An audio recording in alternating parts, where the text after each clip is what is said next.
Yes, it's happened. Um, the horse clippers were out last night, and this is the result of it.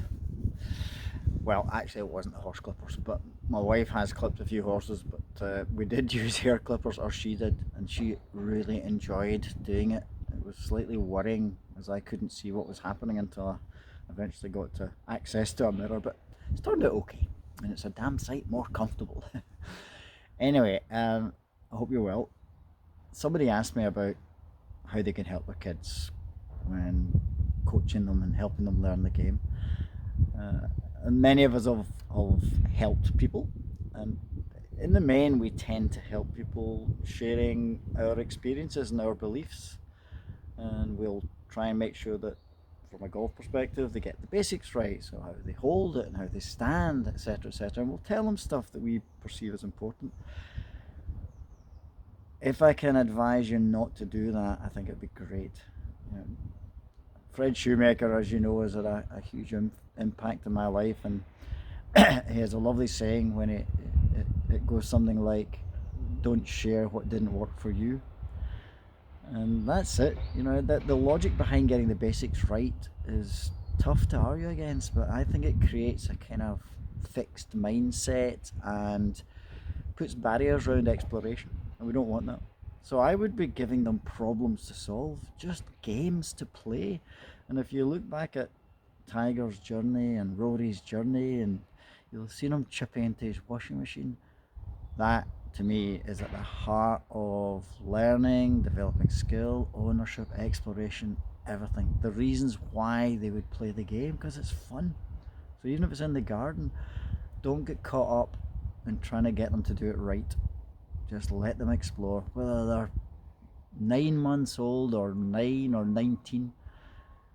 Ask them to solve a problem, and if you can pitch the problem at the right level, then I think you can do no more. If you're looking then to help them, because I can't do this, Dad, then you have got to get better at asking a question that is really relevant, and that would be, so let's say it was as simple as swishing an alignment pole and trying to hit a bit of grass or a plastic ball with an alignment pole, and they miss, and they miss again, and they miss again, and they then get frustrated and say they can't do this, and they're asking for your help. But the thing you've got to try and do is help them learn.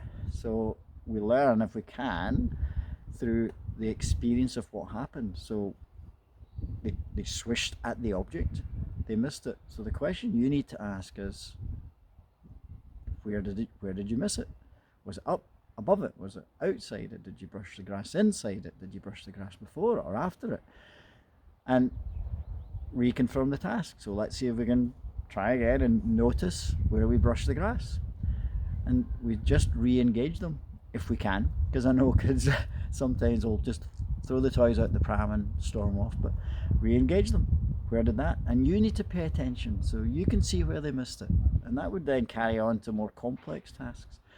But keep it relevant.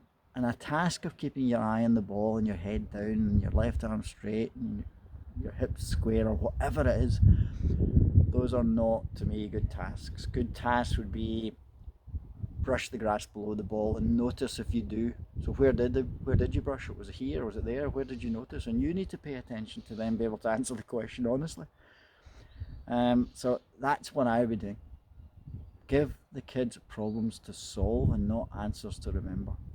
If we can do that, I think we've done a lot. And it will be far easier to tell them what you perceive as going wrong, lifting their head, swishing too fast or whatever. But if you can avoid that, you'll be doing them a great service. And apply that principles to your own game as well. Um, the other thing that somebody asked about was this little driver that I had. It's only 18 inches long or so, and why I devised that. And one of the things that challenges awareness in golf is the length of the clubs. So they're long. If I gave somebody a 40-inch hammer and asked them to hit a nail, I think even quite a skilled craftsman would struggle with that, especially if he's going to hit it hard. So there's no doubt that the game is challenging just because of that, but it also diminishes the amount of awareness that people tend to have and sense they have of what the club head is doing. If we then could bring it closer to you, that tends to heighten the awareness again, and that's it. So we use this because it can be more like a racket. It tends to disengage them from golf. It's a one-handed challenge, and it tends to be pretty effective at directing attention to the tool and asking them to move the tool in different ways to produce what they perceive would be different outcomes. So that's it. And one final thing was, somebody had asked about, well, I closed the club in the downswing and it still didn't go in a draw bias.